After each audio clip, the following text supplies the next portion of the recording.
Krimpods, yaitu kriminologi podcast bareng Gen Z.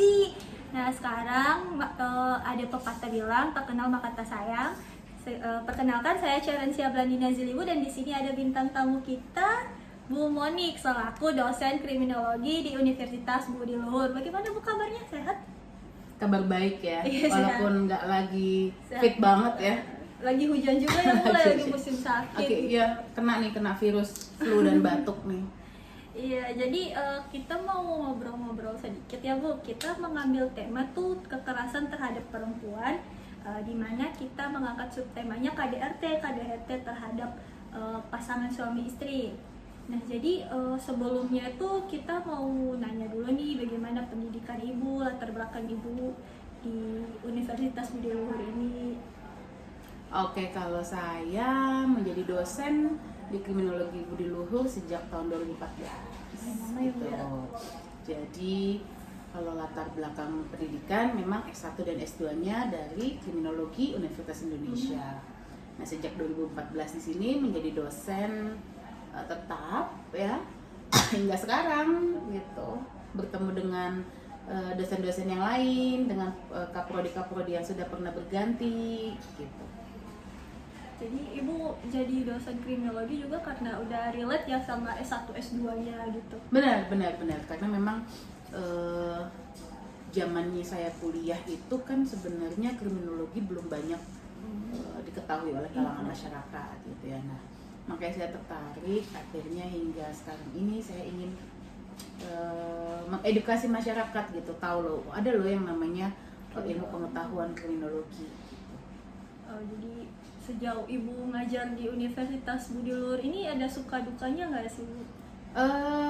Pasti ada lah, Ya, pasti ada suka dukanya terkait dengan pekerjaan saya tentunya sebagai dosen pengajar mahasiswa, terkait juga mungkin dengan status kepegawaian mungkin saat itu gitu kan, pasti adalah suka dukanya, tapi semuanya itu yang lebih banyak saya rasa sih sukanya ya, karena memang kayaknya berdiskusi gitu dengan teman-teman mahasiswa, dengan teman-teman dosen itu udah kayak passion gitu ya, kita bisa bertukar ilmu pengetahuan gitu kan. Menjadi dosen juga bukan tentu pasti adalah saya yang paling benar terkait dengan pemikiran saya, belum tentu juga, siapa tahu juga teman-teman mahasiswa juga punya pengalaman terkait hal-hal yang membahas mengenai fenomena kejahatan. Jadi lebih ke komunikasi dua arah sih, dan itu pasti menarik. Oh, ya. Jadi kita kembali ke pembahasan kita ya Bu ya, mengenai KDRT. Jadi di podcast kita kan mau ngebahas KDRT nih antara suami sama istri. Jadi untuk KDRT sendiri kan ada beberapa jenis ya Bu, ada yang dari orang tua ke anak, ada juga yang pasangan ke pasangan gitu. Kalau dari kita sendiri sih mau lebih spesifik ke suami sama istri. Nah, sebagai dosen kriminologi nih yang sudah cukup lama menjadi mengajarkan mahasiswa ini, definisi dari KDRT menurut Ibu sendiri itu apa sih Bu? Iya, pada dasarnya adalah kekerasan dalam rumah tangga adalah tindakan kekerasan ya yang terjadi di dalam hubungan keluarga. Dalam hal ini hubungan keterikatan pernikahan antara suami dan istri sebagai pasangan, atau antara orang tua dengan anak gitu. Nah, jadi dalam hal ini kekerasan itu sifatnya sangat banyak sekali macamnya gitu, konteksnya gitu ya. Ada yang kekerasan secara fisik gitu ya, physical touching, atau yang kekerasan sifatnya dengan verbal, perkataan kasar, cacian, makian, kata-kata hinaan, itu juga sebagai bentuk kekerasan dalam rumah tangga. Lumayan banyak juga ya Bu ya? Iya tentu, karena kan juga nanti perlakuannya akan berbeda ya. Dalam dua konteks umum tadi ya, kekerasan fisik dan juga kekerasan verbal, itu yang umum terjadi di dalam lingkup rumah tangga, baik antar pasangan maupun hubungan antara orang tua dengan anak. Tapi ada jenis kekerasan lainnya selain fisik dan verbal dong juga? Enggak sih, dua hal itu saja sih yang terbagi secara garis besar. Oh, secara garis besarnya, secara cuman garis besarnya. Untuk spesifiknya masih ada lagi. Masih ada lagi nanti turunan-turunannya. Oh iya benar-benar. Jadi kalau misalnya nih Bu ya, Ibu mendengar kasus nih, pasti banyak dong. Ibu sudah dengar kasus KDRT. Ibu dengerin kasus KDRT, menurut Ibu tindakan apa sih yang tepat gitu? Apakah pasangan ini harus duduk berdua berdiskusi atau langsung bercerai gitu, Bu? Apa nih untuk solusinya? Iya, solusi kira-kira. Mungkin sebelum kita cari solusinya, kita akan bicara dulu tentang sebelum kejadian KDRT gitu ya. Hal-hal apa sih yang melatar belakangi sehingga KDRT-nya itu terjadi gitu kan?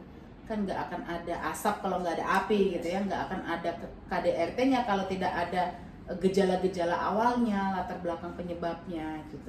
Nah itu bisa dicari tahu. Kalau misalnya kita ngomongin antar pasangan, kaitannya suami dengan istri, yang menjadi pelaku bisa suami, bisa istri. Iya. Terhadap korban sebaliknya ya, bisa korbannya suami atau bisa korbannya juga istri. Tapi yang pada umumnya terjadi kan biasanya kepada laki-laki, pada perempuan gitu ya. Atau mungkin sekarang udah banyak juga kali ya kasus istri yang melakukan kekerasan dalam rumah tangga terhadap suami. Nah itu harus cari tahu ada apa sih misalnya, konflik apa sih yang melatar belakangi, misalnya permasalahan apa sih. Nah biasanya itu tergantung terkait dengan kehidupan personal di dalam keluarga itu, di dalam antar pasangan itu. Nah kemudian setelah itu baru misalnya kita bisa cari solusinya, sebenarnya masalahnya di siapa, lalu solusinya bagaimana. Nah kalau saya melihat kalau antar pasangan ini solusinya adalah antar pasangan itu saling introspeksi diri, dibantu gitu ya, dibantu dengan assessment gitu ya, atau misalnya treatment dari para ahli yang mengatasi masalah-masalah psikologis seseorang gitu. Karena kita bicara terkait dengan karakter individu gitu ya, tidak terlepas dari masalah psikologis seseorang. Misalnya dibantu dengan ahli psikolog atau ahli psikiater gitu untuk mengatasi permasalahan dalam rumah tangga. Nah, support system yang kedua itu dibantu oleh keluarga-keluarga terdekat dari pasangan itu sendiri.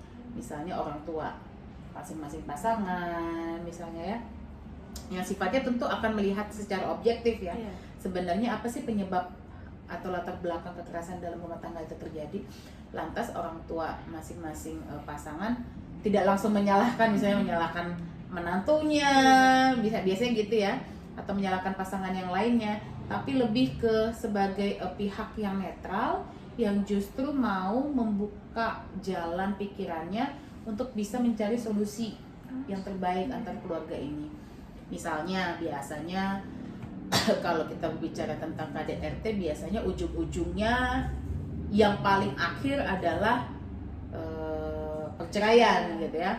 Tapi masih ada pasti jalan-jalan lain di mana perceraian itu diambil sebagai keputusan terakhir. Artinya berdamai, kembali introspeksi masing-masing diri antar pasangan. Saya rasa sih itu. Jadi adanya pihak ketiga saat terjadinya KDRT itu sangat berpengaruh ya, Bu ya? Pihak ketiganya kalau orang yang memang niatnya untuk mendamaikan ya, mendamaikan pasangan tersebut ya, bukan orang yang justru tambah jadi provokator, akhirnya pasangan tersebut jadi terpecah belah. Benar, jadi emang kalau kita mau cari pihak ketiga harus yang benar-benar netral, yang mau membantu kita juga. Iya betul-betul, itu tadi ya, dari ahli-ahli seperti psikolog atau psikiater gitu ya, atau orang-orang yang punya kompetensi gitu untuk memberikan layanan semacam konsultasi karakter, konsultasi rumah tangga. Biasanya di lembaga-lembaga keagamaan juga itu kan ada ya, itu juga bisa. Kalau Ibu sendiri pernah nggak sih, Bu, ada anggota keluarga terdekat atau mungkin teman-teman Ibu yang ngerasain KDRT, Bu? Terdekat sih nggak ada gitu ya, tapi ada lah beberapa di lingkungan keluarga yang bukan dekat gitu ya, dengar cerita ya, namun melihat secara langsung juga saya belum pernah gitu ya, tapi mendengar cerita orang-orang, mendengar cerita keluarga gitu, pernah ada tindakan kekerasan dalam rumah tangga yang terjadi. Akhir dari masalah mereka tuh mereka memilih untuk berdamai, bercerai atau bagaimana? Ujung-ujungnya sih milih berdamai ya. Nah biasanya alasan utama antar pasangan yang sedang berkonflik dengan KDRT itu biasanya kalau mereka punya anak ya, alasan utamanya adalah masa depan anak ya, kasih sayang terhadap anak. itu yang mereka prioritaskan, akhirnya mereka berdamai kembali gitu. Artinya masing-masing pihak mau mengintrospeksi diri, seperti apa sih kekurangannya misalnya, atau seperti apa kesalahan yang diperbuat, dan mau memperbaiki demi kelangsungan hidup anaknya tadi. Tapi Bu, rata-rata dari kasus atau dari yang pernah Ibu dengar nih ya, itu penyebab utamanya rata-rata apa sih Bu? Mereka mau KDRT gitu ada?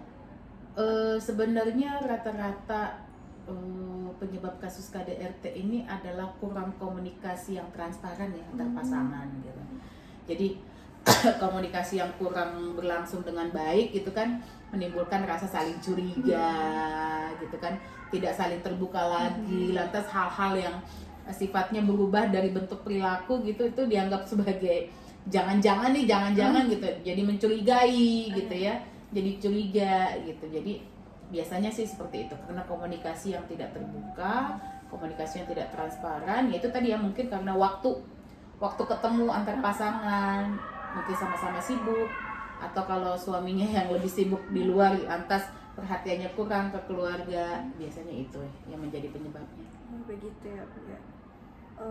Jadi Bu, kan kita ada contoh nih kasus yang kita angkat, yaitu yang terjadi pada 11 November 2020 kemarin di daerah Tangerang Selatan, yaitu penganiayaan terhadap inisial nama itu TM. Mungkin Ibu pernah dengar berita tersebut? Mungkin lupa kali ya saya ya. Iya, jadi penganiayaan tersebut pelakunya tuh mencekik korban. Istrinya? Iya, dicekik. Terus menginjak juga leher istrinya, jadi udah dicekik, diinjak lagi, dan itu sempat cukup viral ya Bu ya. Terus yang kasus viral lainnya tuh mungkin Ibu pernah dengar, Rizky Bilar sama Lesti. Jadi menurut Ibu, dari pandangan Ibu nih dari kasus tersebut bagaimana Bu? Kalau yang TM jujur saya lupa gitu ya, kalaupun kasusnya viral saya belum mengingat persis kejadiannya. Cuman kalau yang kasusnya Rizky Bilar dan Lesti ini sampai saat ini pun karena laporannya sudah dicabut gitu ya, sampai saat ini pun tidak terpublikasi ke media gitu. Apa sih yang menjadi latar belakang penyebab pastinya gitu ya kekerasan dalam rumah tangga tersebut terjadi? Nah, kalau saya melihat mungkin kalau statusnya Rizky Bilar dan Lesti itu kan mereka adalah artis gitu ya, mereka punya tanggung jawab terhadap pekerjaannya, ritme bekerjanya pun cukup cukup menyita waktu sangat gitu ya, sangat sibuk gitu ya. Lantas mungkin perhatian antar satu sama lain mungkin agak terganggu gitu, lantas ada semacam tekanan-tekanan juga karena akibat pekerjaan yang menumpuk dan segala macam yang bisa menyebabkan terjadinya kekerasan dalam rumah tangga sih. Biasanya kan orang kalau lagi emosi cuman sudah terakumulasi gitu ya, ketika ada triggernya gitu meledak, itu langsung meledak gitu. Nah, tapi saya melihat sih sebenarnya laporan yang dilakukan oleh Lesti sebenarnya sudah tepat sih saat itu gitu. Kalau memang Lesti pada saat itu berpikir jernih, berpikir sangat objektif bahwa dia harus melakukan laporan itu gitu ya. Tapi sangat disayangkan ketika dia menarik kembali laporan itu gitu ya. Artinya apa? Ini juga akan menjadi edukasi bagi masyarakat kita bahwa sebenarnya ya kalau sudah melapor kasus kejadian terkait dengan kekerasan dalam rumah tangga berarti sudah siap dengan risiko apapun yang akan terjadi gitu ya. Artinya apa? Kita tidak boleh bermain-main dengan nilai-nilai hukum gitu ya, dengan sudah melapor ke lembaga kepolisian lalu menarik, walaupun mungkin memang bisa diselesaikan dengan yang namanya perdamaian gitu ya, tapi terhadap masyarakat edukasinya tidak berjalan nih, tidak menjadi contoh bahwa oh ya udah kalau nanti next ada kejadian KDRT lagi laporin aja, habis itu kalau di belakangnya bisa kong kali kong gitu kan cabut aja laporannya. Ya tidak seperti itu juga, itu tidak memberikan nilai-nilai edukasi yang baik terhadap masyarakat. Atas masyarakat nanti juga akan semacam apa ya, kayak anomi gitu, nggak punya pedoman, nggak punya pegangan bahwa jadi sejauh mana saya harus melaporkan tindakan KDRT yang saya alami gitu. Apakah saya harus hancur lebam dulu fisik saya, atau saya harus punya rekaman-rekaman terkait dengan kekerasan fisik dan kekerasan verbal yang saya terima sebagai korban, atau sejauh mana nih parameternya sehingga saya layak untuk melapor kepada lembaga kepolisian. Itu juga tidak baik akhirnya. Gitu. Jadi kita masuk pertanyaan terakhir ya Bu ya. Ibu ada pesan atau kesan gitu untuk perempuan di Indonesia dalam menangani kasus KDRT ini? Di mana-mana yang namanya jadi korban gitu ya, nggak ada yang mau pasti ya, apalagi korban KDRT di dalam pranata keluarga, ikatan pernikahan gitu ya, yang pada dasarnya kan dilandasi dengan rasa saling sayang, rasa saling cinta, rasa saling mengasihi gitu ya, makanya membentuk pernikahan, membentuk keluarga. Lantas kalaupun terjadi semacam konflik-konflik atau perdebatan atau adu argumentasi antar pasangan, itu adalah hal yang wajar sejauh tidak ada lantas kekerasan-kekerasan yang terjadi di dalam adu argumentasi tersebut gitu ya. Kita bisa saling ngobrol dengan baik-baik, diskusi dengan baik-baik. Jadi mungkin kita juga tidak memaksakan kehendak, kalau mau adu argumentasi juga mungkin kita bisa melihat dulu sih situasinya. Kondusif nggak sih kalau sekarang saya mengeluarkan unek-unek saya nih kepada pasangan saya gitu. Mungkin harus lebih bijak ya dalam menyikapi hal-hal seperti itu. Nah, kalau memang dirasa kekerasan dalam rumah tangganya itu misalnya sudah meminta pertolongan kepada ahli-ahli yang tadi ya, psikolog atau lembaga-lembaga konsultan pernikahan, atau bahkan keluarga tidak menemukan solusi dan hanya pilihan satu-satunya misalnya hanya harus berpisah, yaitu harus dipikirkan dengan baik-baik. Apalagi kalau yang misalnya punya anak gitu ya, tidak dengan mudah saja berpisah lantas melupakan kewajiban dan tanggung jawab terhadap anak, itu juga harus diperhatikan. Dan saya rasa kalaupun memang harus melapor kepada pihak kepolisian, ya sudah dilaporkan dan tetap diproses laporannya gitu. Sekian podcast kita kali ini. Saya Charencia Blandina Ziliwu undur diri, pamit. Terima kasih. Dadah.